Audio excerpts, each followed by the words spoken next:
तो नमस्कार रेडियो मेरी आवाज के सभी श्रोताओं को और हमारे YouTube के देखने वाले दर्शकों को, और साथ में मेरा नमस्कार मी टीवी वर्ल्ड और मी टीवी इंडिया के ऑस्ट्रेलिया से जुड़े हुए लोगों को और ग्लोबल टीवी यूके को।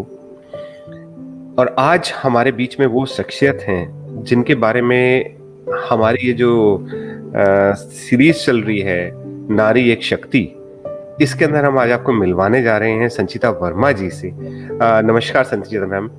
नमस्कार सर। तो मैं पहले आपको बताऊं, सभी श्रोताओं को बताना चाहूंगा और सभी दर्शकों को बताना चाहूंगा कि जो संचिता जी हैं, आप ओमान में तो इंडियन स्कूल सोहार में मैम है। और मैं जगह का नाम तो भूल सकता हूं, लेकिन मैं मैम के जो प्रयास रहे हैं मैं उनको कभी नहीं भुला सकता। क्योंकि सोहार के इस स्कूल के बारे में अगर हम बात करें कि मैम को इंट्रोड्यूस किया गया था क्योंकि थोड़ा सा वहाँ पे टीचर्स वगैरह और जो कुछ मैनेजमेंट की कुछ प्रॉब्लम्स आ गई थी। जो पेरेंट्स थे वो थोड़े से परेशान थे, तो उन्होंने उस बारे में फिर वहाँ पे उस सब प्रॉब्लम को खत्म करने के लिए संचिता मैम जी को बुलाया गया। आप स्कूल में आए, एंटर किए और within an year Indian school Sohar first 5 schools में काउंट होने लगा है। सबसे अच्छा मैनेजमेंट अगर हम बात करें तो इंडियन स्कूल सोहार का दिखने लगा है। तो एक जिसको हिंदी में कहा जाता है कायाकल्प कर देना, एक बिल्कुल मेकओवर इस तरीके से कर देना, सब चेंज ओवर कर देना कि सब कुछ बदल गया, सब बहुत अच्छे से मैनेज हो रहा है। तो आज मैं मैम आपसे कुछ ऐसे सवाल पूछने जा रहा हूं जो कि हम चाहेंगे कि इंडिया में जो हमारे दर्शक हैं, जो श्रोता हैं, उनको पता चले। क्योंकि जहां पे हमारा स्कूल, हम अलग अलग कंट्रीज के अंदर इंडियन स्कूल्स क्या है, कैसे हैं।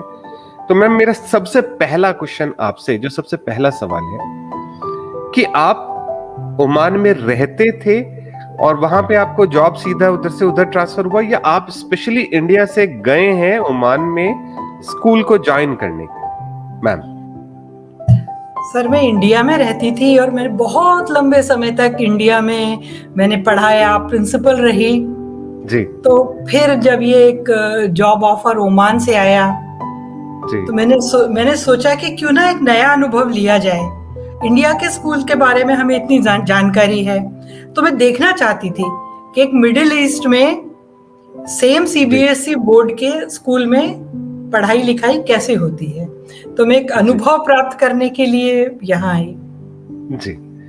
और मैम आपको क्या अनुभव मिला? क्योंकि जो स्कूल्स, अगर हम उन्हीं अनुभवों के बारे में हम आपसे बात कर रहे होंगे, मैं वही बात पूछना चाह रहा था कि आपके आने के बाद में स्कूल का बिल्कुल एकदम सब चेंज हो गया। क्योंकि मैम जहां तक हमें पता चला, क्योंकि जो हमने होमवर्क किया है आपके लिए, आपके ऊपर, आपके स्कूल के ऊपर, उसमें ये पता चला कि आपका एक सबसे पहला जो आपने वहां पे एक चेंज किया कि जहां पे पंच होता है अटेंडेंस गेट पे, आप वहां पे रोज सुबह खड़े हो जाते थे जैसे कि सब टाइमली वहां पे आ जाए और कोई टीचर लेट ना हो जाए। तो ma'am is it true? Sir, आपने वैसे वाकई बहुत रिसर्च की है पर मेरा शायद मुझे लगता है कुछ मिसअंडरस्टैंडिंग हुई है, क्योंकि मेरा आइडिया जो था, बहुत बड़ा स्टाफ है, 170 लोग इतनी बड़ी बिल्डिंग्स में बिखरे हुए जी, तो मेरा सबसे रोज मिलना संभव नहीं है जी। तो मेरा आइडिया जो है वो मीट एंड ग्रीट का ज्यादा है। जी जी जी। नहीं मैम, वो एक्चुअली में क्या रहता है कि आपने तो आइडिया मीट एंड ग्रीट का था, एक दूसरे से हेलो करना। और कई बार क्या होता था कि मुझे कुछ छोटी मोटी जानकारी किसी को देनी है या किसी से लेनी है, तो मैं सुबह के उस 10-15 मिनट में निपटा लेती थी। तो वो टीचर को भी टाइम खराब करके मैं बुलाऊं उसको कि अपने फ्री पीरियड में मेरे पास आओ मिलने, अगर कोई और है तो वो 10-15 मिनट खड़ी रहें, फिर वो मुझसे मिले। तो इसलिए मैं अगर कुछ छोटी मोटी बातें होती थी तो मैं वहीं निपटा लेती हूँ, क्योंकि लेट कमिंग वैसे तो होती भी नहीं है। और सर, जो लेट किसी कारण से होता है वो तो हो ही जाता है, मेरे खड़े रहने से कोई ज्यादा लाभ मिलेगा नहीं। तो आइडिया जो है वो मीट एंड ग्रीट का था।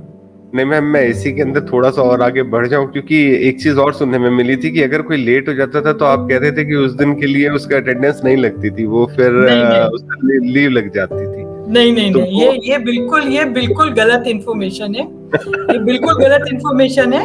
हम सिर्फ एक काम करते हैं कि जी, महीने के अंत में जी, बायोमेट्रिक से जो अटेंडेंस रिकॉर्ड निकलता था, तो जी, अप टू 2 डेज अगर आप 5 to 7 8 मिनट्स लेट हुए हैं तो ठीक है, कोई प्रॉब्लम नहीं है।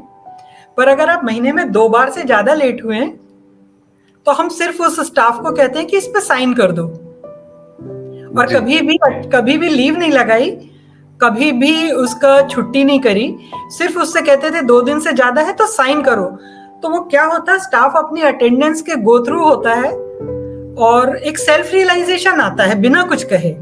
जी, जी, और एक बात और है, मैं उसको अपने रूम में बुला के भी साइन नहीं कराती, क्योंकि मुझे लगता है कि बहुत परेशान होंगे या अननेसेसरी टेंशन होगा जी, ऐसे। और जी, कई कई बार किसी खास कारण से स्टाफ थोड़ा बहुत लेट हो तो वो हमें मैसेज भी करता है और हम एक्सेप्ट भी करते हैं उसको।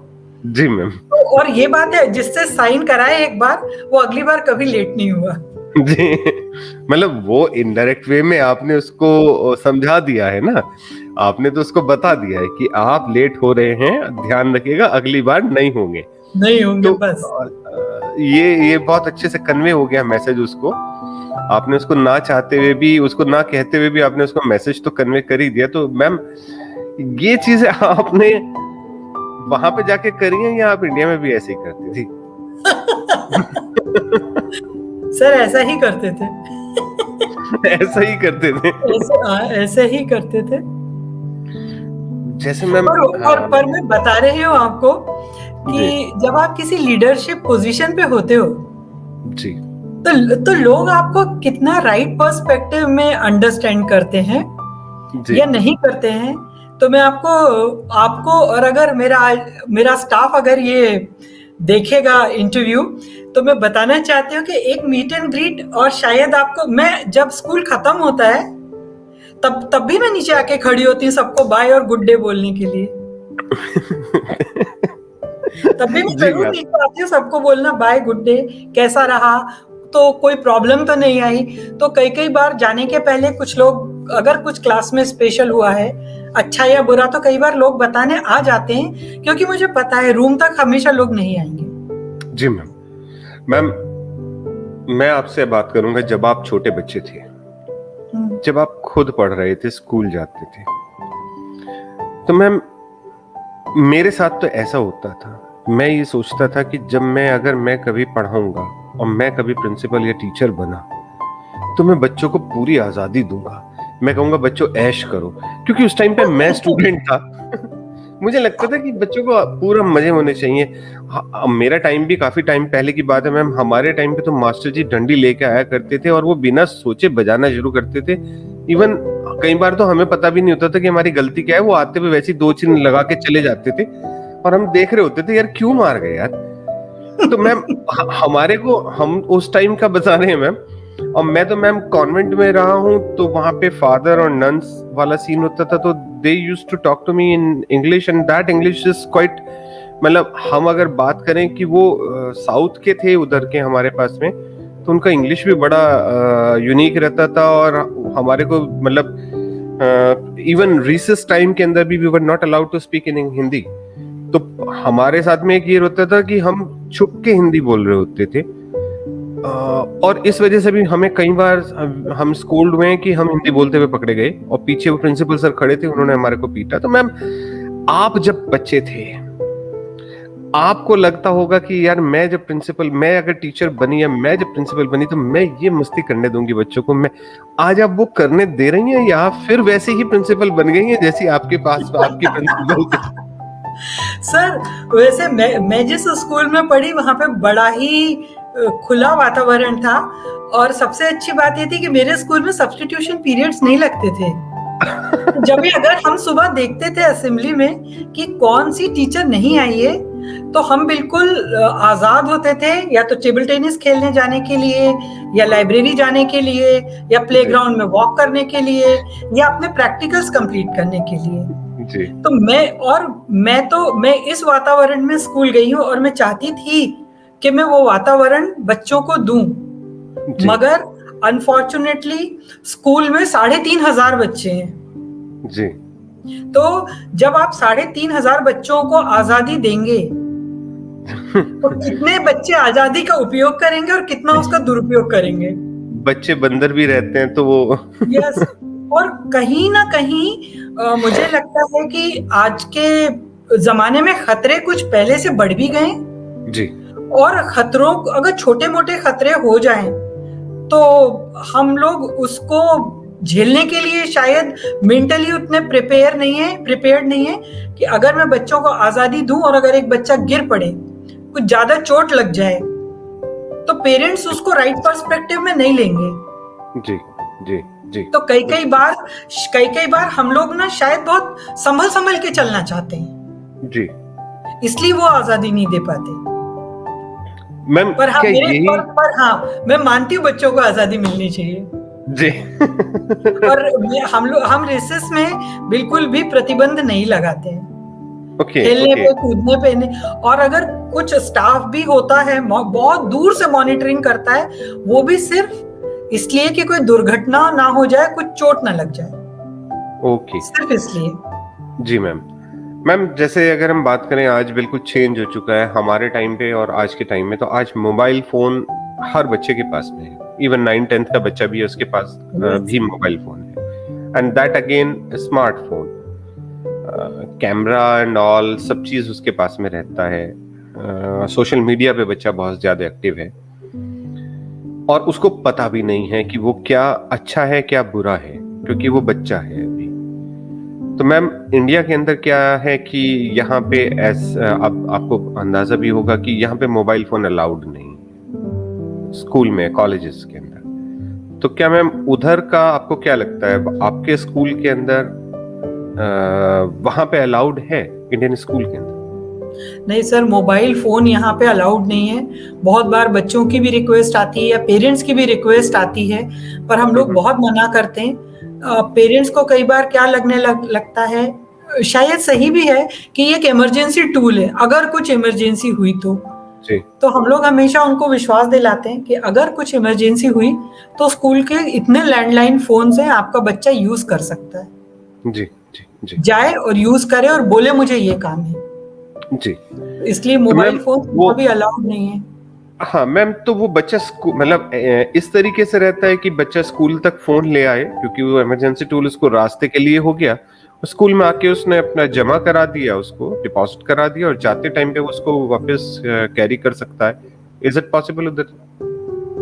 सर इस बात पे कई बार हमारे यहाँ स्कूल में भी चर्चा हुई है, मगर ये इतने लार्ज नंबर में फोन रखना, लेबल लगाना, फिर उनको और उसी एहतियात से वापस करना, और ये देखना कि ये डिवाइस किसी और के पास ना चली जाए, जी जी जी, तो मिसयूज होने के जी मिसयूज ना हो जाए। और उसमें एक तो मोबाइल फोन में जो एक इंस्टेंट मैसेजिंग है, जी उसके सिवा मुझे लगता है कि ये जो फोटो क्लिक करके इधर उधर पोस्ट करने का जो मामला है, वो ज्यादा सेंसिटिव है। जी जी बिल्कुल जी बिल्कुल जी बिल्कुल। और सर मुझे लगता है कि 6 घंटे 7 घंटे बच्चा रह सकता है बिना मोबाइल फोन के। ऑब्वियसली मैम, मैं इसमें आपसे एग्री करता हूँ। इसमें कोई बिल्कुल सही डिसीजन है ये कि ऐसा होना चाहिए। मोबाइल फोन स्कूल कॉलेज में नहीं होना चाहिए, क्योंकि अगर वो मोबाइल रहता भी है उसके पास में तो वो मिसयूज ही ज्यादा होता है, क्योंकि वो टाइम ही कंज्यूम कर रहा होता है। जी बिल्कुल मैम। एक चीज और, सीबीएसई बोर्ड अभी तक मैम बहुत सब लोगों को एक ही चीज का अंदाजा है, क्योंकि सबके दिमाग में एक ही चीज रहती है कि अगर किसी दूसरे कंट्री में आप हैं तो वहां पे एक आईबी बोर्ड चलता है और CBSE board is for India. बहुत सारी लोगों को जानकारी नहीं है। तो मैम आपका कॉलेज, आपका स्कूल सीबीएसई बोर्ड से एफिलेटेड है, तो मैम उसका हमारे को जो छोटा सा कंफ्यूजन है, जो एग्जाम्स होते हैं, जो बुक्स होती हैं, जो कॉपी चेकिंग होती है, तो क्या आपकी कॉपी वहां से इंडिया आती हैं और इंडिया से वो चेक होके वापस जाती हैं मार्क्स? जो पेपर आते हैं वो क्या इंडिया से जा रहे होते हैं उधर? और अगर इंडिया से जा रहे होते हैं तो मैम जैसे अगर हम देखते हैं, जब आपको ऑब्वियसली कोई मैनुअली तो वहां पहुंचाएंगे नहीं, आप ऑनलाइन ही आपके पास में पेपर आते हैं, तो क्या वो सेफ रहते हैं आप तक आने में? वो जो इंटरनेट के थ्रू अगर वो आ रहे हैं तो क्या वो पेपर सेफली आ पाते हैं? उनको कोई बीच में कहीं उनको हैक होने का चांस तो नहीं रहता मैम? उस बारे में मैं पूछना चाहूँगा। सर देखिए, एक तो सीबीएसई बोर्ड जो है वो अराउंड 26 कंट्रीज में है और मिडिल ईस्ट में सब जगह है। हमारे बहुत सारे इंडियंस जो हैं वो मिडिल ईस्ट में काम करने आए हैं जी। और उन सबको अपने बच्चों को वापस इंडिया भेज के पढ़ाना है। इसलिए सीबीएसई बोर्ड उनके पास एक बहुत अच्छा ऑप्शन है। जी। और ओमान के स्कूल्स में, टोटल इंडियन स्कूल्स में 45,000 इंडियन स्टूडेंट्स हैं। 45,000 ओके। 45,000 इंडियन स्टूडेंट्स हैं हमारे ओमान के 21 इंडियन स्कूल्स में। ओके। तो आईबी के बहुत स्कूल्स हैं यहाँ। तो आईबी पढ़ के दोबारा इंडिया के कॉलेजेस में एंट्रेंस लेना और ये सब उन बच्चों के लिए बहुत मुश्किल होगा। इसलिए यहाँ पे इंडियन स्कूल्स इतना फ्लरिश कर रहे हैं। और सिस्टम वही है, जब सिर्फ जो टाइम डिफरेंस है उसको छोड़ के अगर इंडिया में 10 o'clock पे पेपर होता है तो ओमान में 1.5 घंटे का फर्क है, 1.5 घंटे पहले पेपर होता है। वही पेपर जो इंडिया में बच्चे के हाथ में आता है वो यहाँ आता है और पेपर्स ऑनलाइन नहीं आते। हमारे कस्टोडियंस इंडियन एम्बेसी है। ओके। तो आपको एम्बेसी से पेपर मिलता है? या हमको एम्बेसी से पेपर्स मिलते हैं। तो मैम ये तो फिर ऐसा देखिए, अब इसको कहते हैं ना कि गलत दिमाग एकदम चलता है। 1.5 घंटा पहले पेपर आउट हो चुका है ओमान में। नो इंडिया में नहीं, सेम टाइम होता है। ओके। जैसे इंडिया में 10 बजे शुरू होगा तो यहाँ 8:30 बजे शुरू होगा। ओके। मेरे को लगा कि उधर भी 10 बजे शुरू हो रहा है तो 1.5 घंटा पहले शुरू हो चुका है इसका मतलब। नहीं। तो वो हमें इंडिया टाइम के हिसाब से ही चलना पड़ता है। जी। हमारे यहाँ 8:30 बजा होता है, इंडिया में 10 बजा होता है। और उसी समय जब वहां बच्चे के हाथ में पेपर आता है तभी यहाँ बच्चे के हाथ में पेपर आता है। ओके। उसी तरह हम लोग सब आंसर शीट्स और सब कुछ कलेक्ट करते हैं, पैक करते हैं और इंडिया भेजते हैं through embassy. Through embassy. Okay ma'am, एक चीज और, जो बुक्स के बारे में मैं आपसे कह रहा था कि क्या जो बुक्स रहती हैं सीबीएसई बोर्ड से जो एफिलिएटेड बुक्स हैं, सीबीएसई बोर्ड की जो बुक्स हैं, तो वो वहाँ पे अवेलेबिलिटी कैसे होती है? बुक शॉप्स हैं वहाँ पे जिनके पास में सीबीएसई की बुक्स मिलती हैं? नहीं सर, उसमें बुक्स जो होती है वो हम लोग ही बच्चों को अवेलेबल कराते हैं। हम लोगों को पता होता है कि स्कूल में इतने बच्चे हैं, इस क्लास में इतने बच्चे हैं, तो अकॉर्डिंगली हम लोग सोर्स करते हैं बुक्स इंडिया से और फिर स्कूल में बच्चों को देते हैं। मैम इंडिया की बुक्स के साथ में हम फिर एक वही वाली बात कहेंगे। इंडिया के अंदर अभी क्या रहता है मैम कि बहुत सारे ऐसे पब्लिकेशंस हैं जो कि सीबीएसई बोर्ड की जो बुक हैं उनके उसको लेके उसको एलेबोरेटली वो थोड़ा और ज्यादा समझा रहे होते हैं, बहुत सारी गाइड्स एंड ऑल। और उनका बहुत बड़ा रोल रहता है टीचर्स को पढ़ाने के टाइम पे भी और बच्चों को पढ़ते टाइम पे भी। सीबीएसई की जो बुक है वो बहुत पतली सी और बहुत उसके अंदर क्या कहेंगे बहुत ब्रीफ रहता है चीजों को, और बहुत डिटेल में अगर हमें जाना होता है तो we have to refer some guide and all. तो क्या उधर मैम केवल सीबीएसई की बुक से ही पढ़ाई होती है या कोई गाइड या आप अलग से रखते हैं मैम इस चीज के लिए? नहीं सर, हम लोग सीबीएसई की खासकर एनसीईआरटी की जो टेक्स्ट बुक्स हैं, एनसीईआरटी की टेक्स्ट बुक्स ही हम लोग यूज करते हैं यहाँ पे। और अगर हमें लगता है कि बच्चों को कुछ और किताबें भी पढ़नी चाहिए या और डिटेल में चाहिए तो जो स्टैंडर्ड रेफरेंस बुक्स हैं जी वो हम लोग अपनी लाइब्रेरी में रखते हैं। ओके। तो अगर बच्चे को ज्यादा पढ़ना है, टीचर को ज्यादा पढ़ना है तो टीचर उन रेफरेंस बुक्स को यूज कर सकती है। अभी मैम टीचर्स के ऊपर आ जाते हैं। मैं बहुत तेजी से चल रहा हूँ क्योंकि मुझे लगता है कि मैं जितना ज्यादा से ज्यादा ग्रैब कर लूँ आपसे, जितना ज्यादा से ज्यादा मेरे को नॉलेज मिल जाए।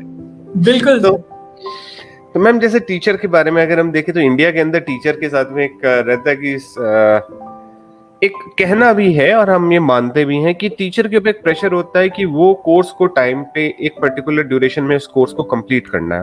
उसका वो जो उसका सिलेबस है वो उस टाइम तक वो खत्म हो जाना चाहिए।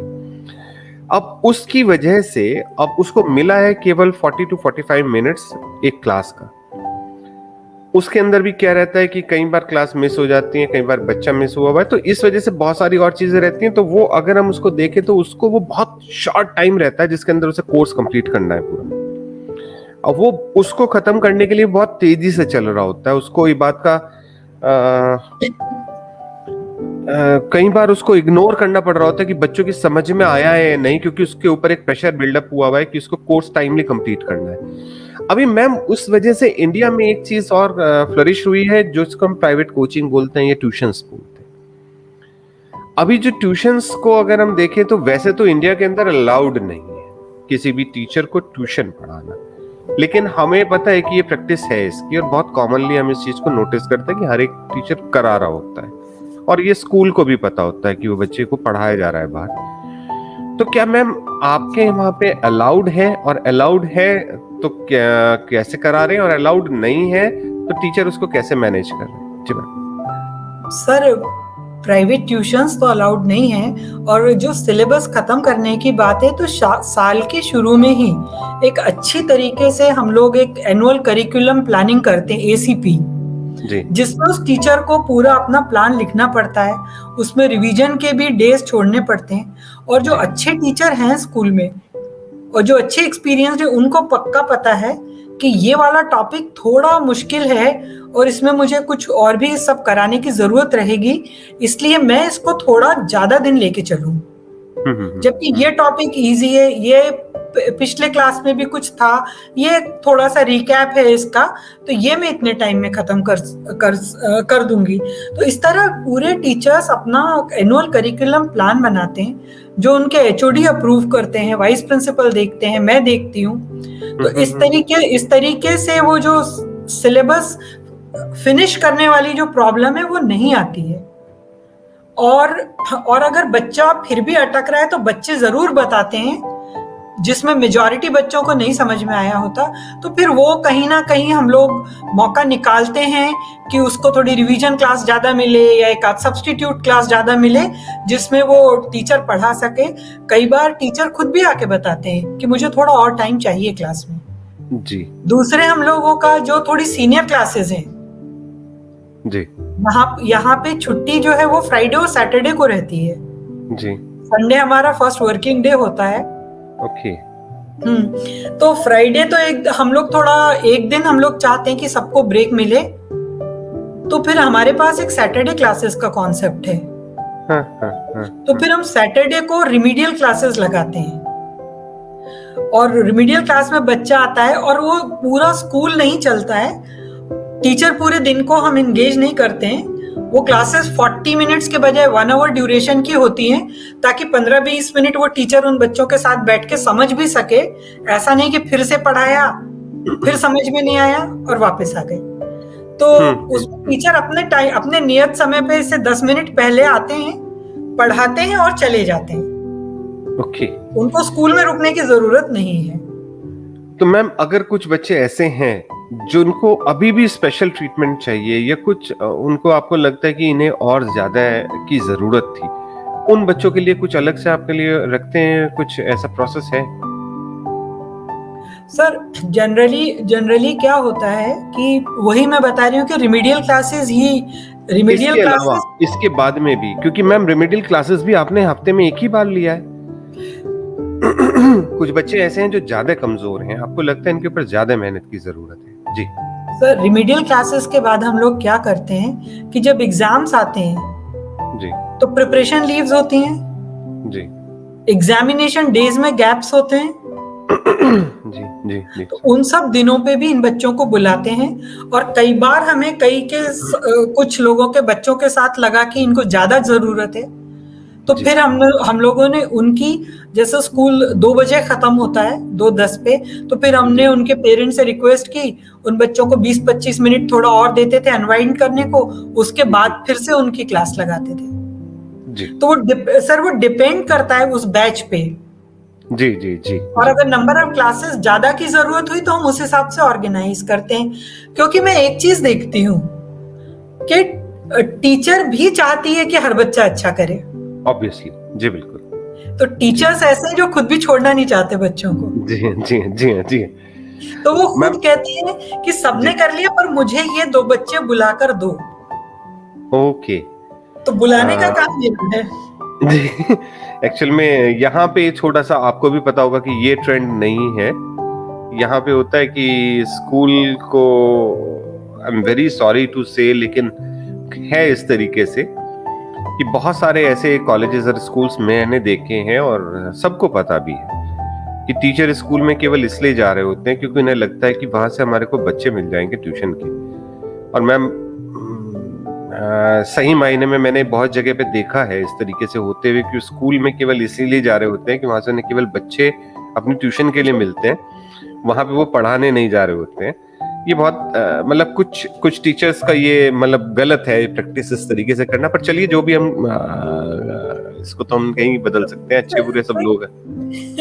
जी जी मैम आपका क्या अपना एक्सपीरियंस रहा, क्योंकि आप इंडिया में पढ़े भी हैं, इंडिया में पढ़ाया भी है, इंडिया में प्रिंसिपल भी रहे हैं, और मिडिल ईस्ट बिल्कुल अलग कल्चर, अलग तरीके के मतलब वहां पे आपको बच्चों का ट्रीट करने का तरीका और वो सब। और दूसरा जो आज की तारीख के अंदर अगर हम देखें, पेरेंट्स तो काफी हद तक हमारे टाइम के जो हमारे माँ बाप थे और आज के बच्चों के जो माँ बाप हैं उसके अंदर बहुत बड़ा डिफरेंस है। क्योंकि पहले डिसाइपल और प्रीचर वाला सीन आ जाता था, अभी वो मेरे को लगता है कि शायद वो कहीं हम लैक कर रहे हैं। हमारे पास में अब प्रोफेशनलिज्म ज्यादा हो गया है, हर चीज के अंदर केवल ये देखा जाता है कि we are paying you for it.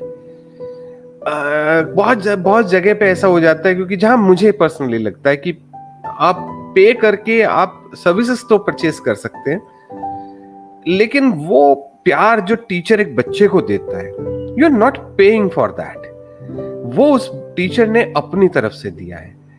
और वो स्पेशल बच्चे को ट्रीट करना, उसको किस तरह मैनेज करना, वो पे नहीं किया गया है, उसके लिए आपने पे नहीं किया था, वो तो टीचर ने अपनी तरफ से दिया। लेकिन वो चीज आज शायद गुरु का सम्मान, वो आज जब बच्चा ही देख रहा है कि मेरे माँ बाप अगर ये बोल रहे हैं कि वो उसकी हिम्मत कैसे हुई, तो मेरे ख्याल से बच्चे के दिमाग में भी वो इज्जत और प्यार, क्योंकि हमारे को हमारे पेरेंट्स ने एक ही चीज सिखाया था ना कि गुरुजी आ गए, टीचर आ गए, मतलब हम चाहे कॉन्वेंट में पढ़े हो, लेकिन हमारे को एक ही चीज सिखाई गई घर पे कि टीचर है तो वो ठीक है, उन्होंने जो करा है वो ठीक ही किया होगा, आपको नहीं पता, आप छोटे बच्चे हो, आप अंदाजा नहीं है, आप वो लोग ठीक कर रहे होंगे आपके लिए।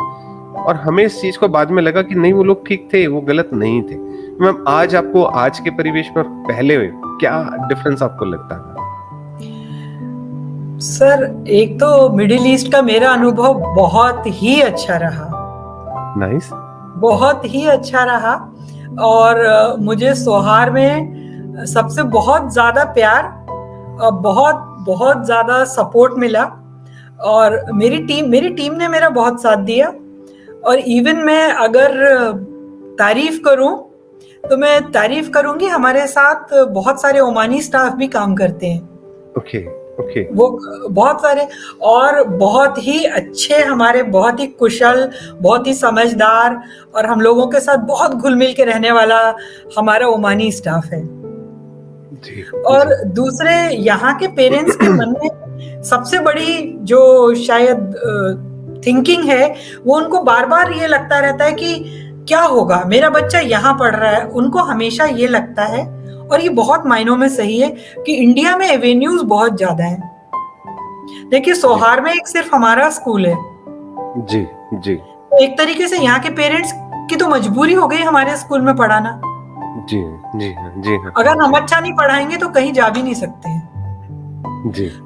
तो इसलिए हमको हमेशा बहुत ज्यादा मेहनत करते रहना पड़ता है कि कोई ये ना समझे जी कि यहाँ कुछ ऑप्शन नहीं है, तो बस मजबूरी में हमने बच्चे को यहाँ पे डाल रखा है। और सर पेरेंटिंग बिल्कुल चेंज हुई है, बहुत जगह एक कंज्यूमर होने वाला कॉन्सेप्ट आ गया है जी।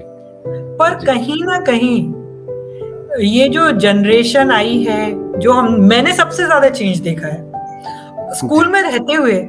शायद मेरा ये 35वां साल होगा स्कूल में, तो अगर मैं सोचूं मेरे फर्स्ट ईयर के स्टूडेंट और 35 साल बाद के स्टूडेंट्स, तो कितनी जनरेशन मैंने देख ली।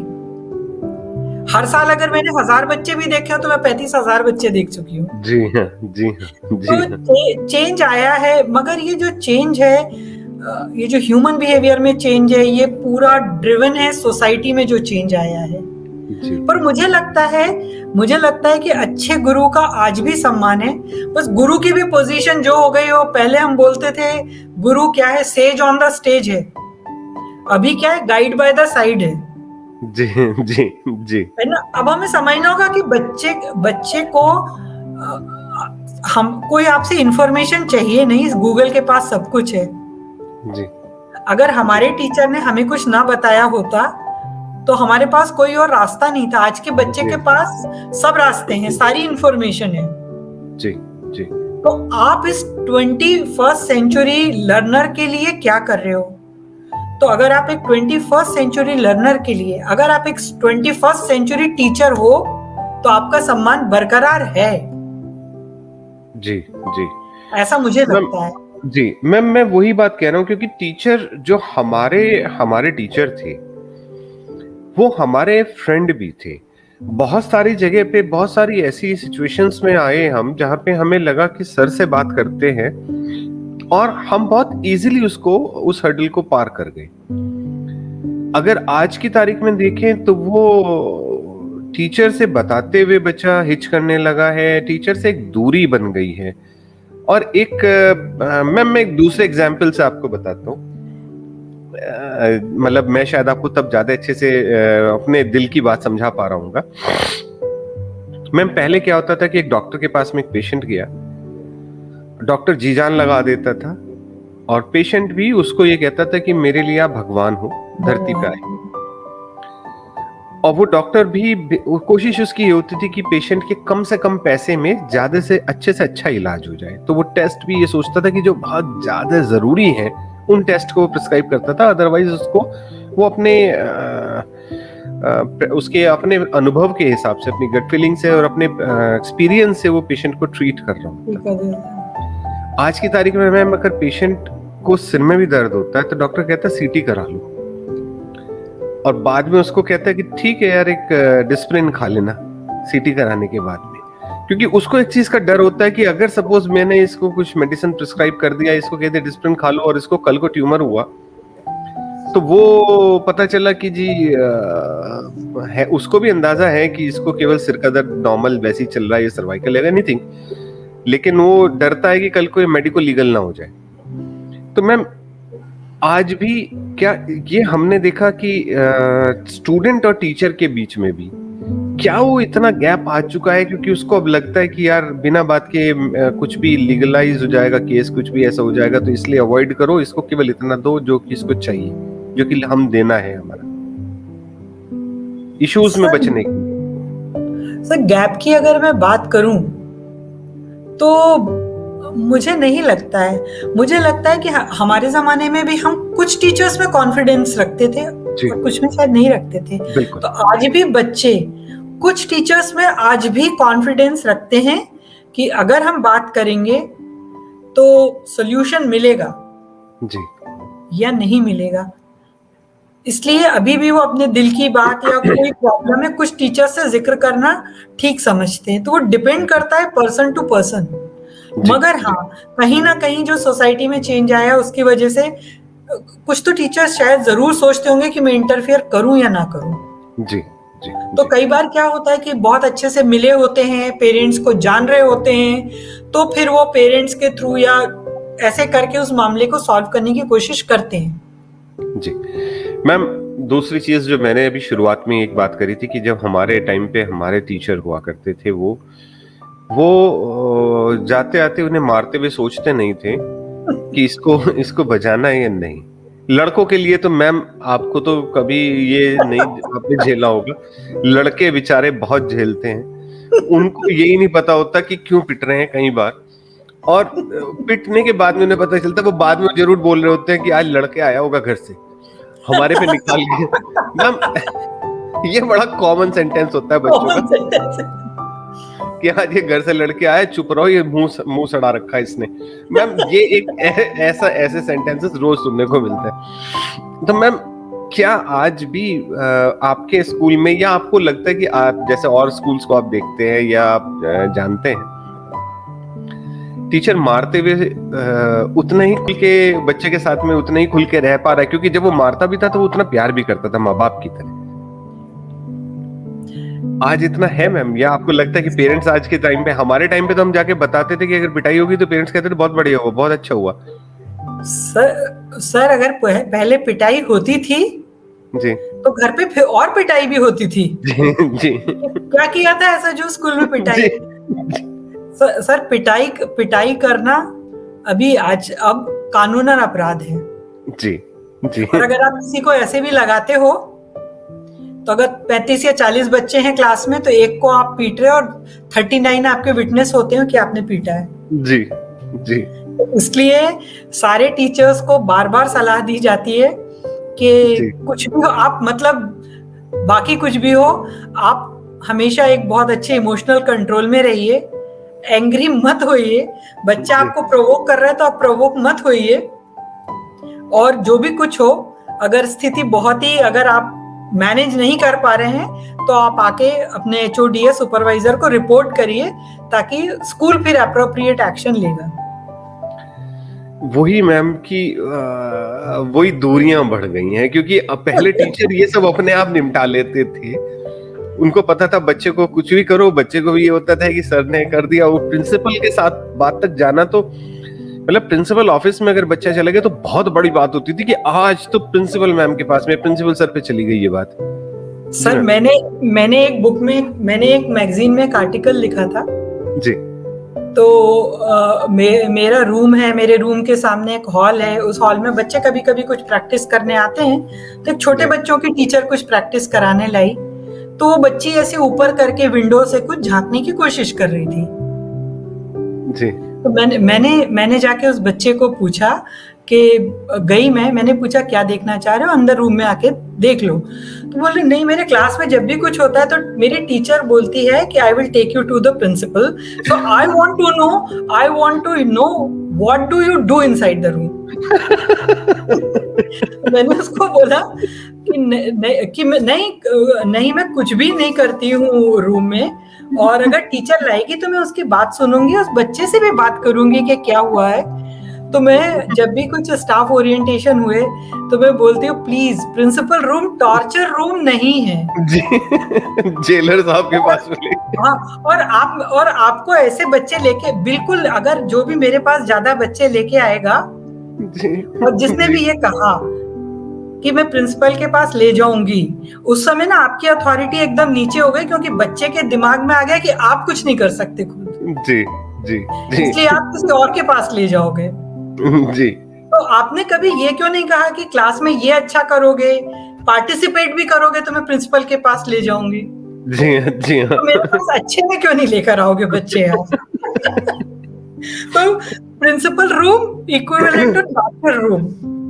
मैम जैसे घर के अंदर एक आदत होती है ना, कि मम्मा की आदत होती है कि आप शाम को आने से पापा को मैं बताऊंगी उनको, तो पापा विलन की तरह आते हैं। बच्चा सोच लेता माँ के हाथ में तो कुछ नहीं है। जी जी जी। मैम बहुत शॉर्ट में करना चाहूंगा क्योंकि मजा मुझे बहुत आ रहा है, क्योंकि मैं अपने उस लाइफ को जी रहा हूँ जिसमें मैं प्रिंसिपल से बात कर पा रहा और बड़े खुल के बात कर पा रहा हूँ, क्योंकि प्रिंसिपल से बात करते टाइम पे हमें लगता था कि आज तो प्रिंसिपल ऑफिस में गए तो टीसी तो मिल लिए। तो आज मुझे टीसी नहीं मिलने वाली है। मेरे को पता है कि मैं अब यहाँ पे प्रिंसिपल मैम से बात कर रहा हूँ कि जी मैम हम बहुत उत्पाती बच्चे रहे थे।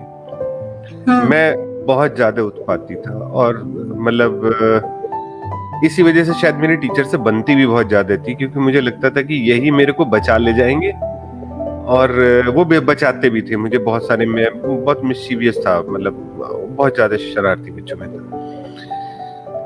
आप अगर आपके पास में आपको लग रहा है कि मेरे जैसा कोई बच्चा वहां पहुंच गया, आपको लगा कि अब इसने बहुत बड़ा गलती किया हुआ है, आपका पहला रिएक्शन क्या होता है? कि इसको निकाल के बाहर खड़ा करो, या आपको लगता है कि नहीं कुछ और? जी मैम। तो मैं उससे पूछती हूँ बच्चे से कि ईमानदारी से बताओ, क्योंकि बच्चे ना सबसे पहले डिनायल मोड में होते हैं। जी हाँ, जी हाँ, नहीं किया, नहीं किया। मैं पूछती हूँ, सबसे पहले मैं ना उस बच्चे को कॉन्फिडेंस देती हूँ जी, कि सब मेरे सामने ऑनेस्ट रहो, बता दो, अगर किया भी है तो कोई बात नहीं, अगली बार मत करना। मैम ऐसे तो जनरली बच्चे बता देते हैं जी, कि हाँ मैंने ऐसे किया है, तो कोई बात नहीं। अगर उससे उसके कुछ रिजल्ट बहुत खराब होता, कोई डेंजर होता, तो क्या तुम्हें अंदाजा था कि इससे ऐसा हो सकता था? तो बच्चों को जनरली अंदाजा नहीं होता है जी, कि this action can lead to what. देखो जी, ये एक्शन ये किया था तो ऐसा भी हो सकता था, इसलिए अगली बार से ऐसे मत करना। जी, और मैम को ऐसा मौका मत देना कि मेरे पास तक लाना पड़े। और अगर और भी आगे कुछ प्रॉब्लम हो तो अपने आप आ जाना।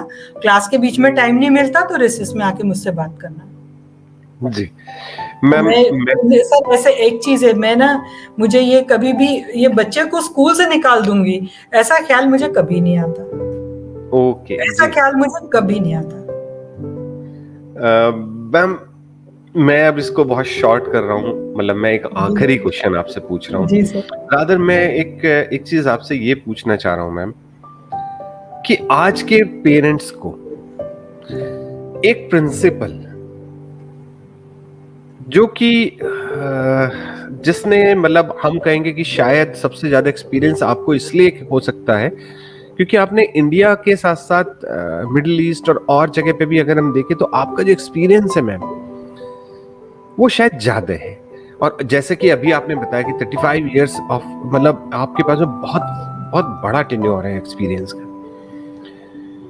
मैम आपका एक चीज जो कि आप चाहेंगे कि पेरेंट्स को ये कम से कम फॉलो करना चाहिए, इंडिया के पेरेंट्स हो चाहे आपके मिडिल ईस्ट या अब्रॉड कहीं पे भी, आपको लगता हो कि पेरेंट्स को ये चीज जरूर ध्यान रखनी चाहिए, ये गलती वो हमेशा करते हैं, तो कोई एक ऐसी चीज जिसके बाद में हम कहें कि ये आपका मैसेज उन तक पहुंचे? जी मैम। सर मैं ये कहूंगी कि let children take responsibility of their actions. बच्चा जो भी एक्शन करे, अच्छा या जी बुरा, उसकी जी रिस्पॉन्सिबिलिटी आप अपने बच्चे को लेने दो, जी। ना वो आप आपके कारण हुई है। मैम बहुत शॉर्ट में आपने बहुत गहरी बात कही है, और ये मतलब सही बताएं मैम, मैं तो समझ पा रहा हूँ, बहुत सारे और भी समझ जाएंगे, लेकिन जिसको समझना नहीं होता ना मैम, उसको आप थोड़ा सा खोल के बता रहे होते हैं कि ये नहीं करना है। तो मैम वो वाली चीज मैं चाहूंगा कि आप इसको थोड़ा सा और डिटेल में बता दें, क्योंकि बहुत सारी जगह पे पेरेंट्स वो रिस्पॉन्सिबिलिटीज अपने ऊपर ले लेते हैं। सर मेरा ये कहना है कि हमको बच्चे को ये बताना पड़ेगा, क्योंकि आज के जो टर्मिनोलॉजी है उसमें से स्कूल में पनिशमेंट जैसे शब्द यूज नहीं किए जाते, पर मैं ये बोलती हूँ कि कंसीक्वेंस है, अच्छी बातों का भी और बुरी बातों का भी। जी तो अगर तुमने कुछ अच्छा किया है तो बहुत अच्छी बात है, पर अगर आप कुछ बुरा भी करोगे तो रिस्पॉन्सिबिलिटी आपकी ही होगी। तो कई बार क्या होता है, अगर अच्छा किया है तो भी हम रिस्पॉन्सिबिलिटी लेने लगते हैं अपने बच्चे की, मैंने तुम्हें ये करके दिया, मैंने तुम्हें ये पढ़ा के दिया, वो तो मैं ये 4 किताबें लाया, तो भी हमारी रिस्पॉन्सिबिलिटी हो गई। और कुछ खराब किया तो भी हम बहुत बचाने लगते हैं, कवर करने लगते हैं, साइड लेने लगते हैं, जी है ना। बच्चे को अपने एक्शंस का मौका नहीं देते हैं। तो पर बच्चे को ये बताना कि आप ऐसा करोगे या वैसा करोगे, जिम्मेदारी आपकी ही है, हमारी नहीं है। एक स्टेज के बाद ये बताना मेरे हिसाब से बहुत जरूरी है। जी बिल्कुल, और मैं भी खुद इस चीज को मानता हूं, क्योंकि अगर बच्चे को हम कवर करने लगे, उसको शेडो देने लगे, तो वो बच्चा जो है फिर वो धूप को, अगर हर समय आप उसे छाया में रखेंगे तो वो जब धूप में आएगा, एक समय तो होगा जब वो धूप में आएगा तो उसको धूप बहुत ज्यादा तेज लगेगी, चिलचिलाती लगेगी। और कई बार क्या होता है कि अगर हम उसकी अच्छाइयों पे उसको अगर वो नहीं दे रहे हैं, उसको प्रेज नहीं कर रहे हैं, उसको क्रेडिट नहीं दे रहे हैं, तो कल को वो उसको लगेगा कि मैं कितना ही अच्छा कर लूं, क्रेडिट तो इन्होंने खुद ही लेना है, तो वो अच्छा करना बंद कर देता है। उसको लगता है कि अरे मैं अच्छा करूं, बुरा करूं, इन्हें तो यही बोलना है। तो वो चीज से भी बचना चाहिए। बहुत गहरी बात है, और इंडियन पेरेंट्स को तो स्पेशली ये बात समझनी चाहिए क्योंकि ये बहुत बड़ा कॉमनली देखा जाता है। और मैम ये चीज आपको याद रही, आपने ये बात बताई और आपने नोटिस किया, इसी से ही पता चलता है कि आप कितने, क्योंकि मैं मैम जानते क्या एक्सपेक्ट कर रहा था आपसे जब मैंने ये क्वेश्चन पूछा था। मुझे लगा था कि आप शायद ये कहेंगे कि पेरेंट्स को थोड़ा सोचना चाहिए, प्रिंसिपल से, टीचर से, स्कूल में जाके उनका बिहेवियर क्या है, वो हम अच्छा कर रहे हैं उनके लिए और वो, लेकिन आपने जस्ट बिल्कुल बच्चे के भले के लिए बात करी है। आपका पता चल रहा है कि मैम आप कितना ध्यान रखते हैं। So nice of you ma'am, so nice. Thank you. तो मैम इसी के साथ ही अभी मैं आपसे इजाजत चाहूंगा और मैं चाहूंगा कि आप इसी तरह अच्छा करते रहें और ऑब्वियसली हम आपको बहुत, हमारी तरफ से आपको बहुत बहुत शुभकामनाएं और आपकी अच्छी और स्वस्थ आयु के लिए हम कामना करते हैं। Thank you ma'am. सर बहुत बहुत धन्यवाद आपका मुझे इस प्लेटफॉर्म पे लाने के लिए, और साथ ही में सारे आपके लिसनर्स, व्यूअर्स और अपने स्कूल के स्टाफ, पेरेंट्स, बच्चे, सभी का बहुत बहुत शुक्रिया अदा करना चाहूंगी, क्योंकि शायद इन सब के कारण ही मैं यहाँ तक पहुंची हूँ और आपके साथ बात करने का मुझे मौका मिला है। So nice of you. Thank you ma'am, thank you. Thank you.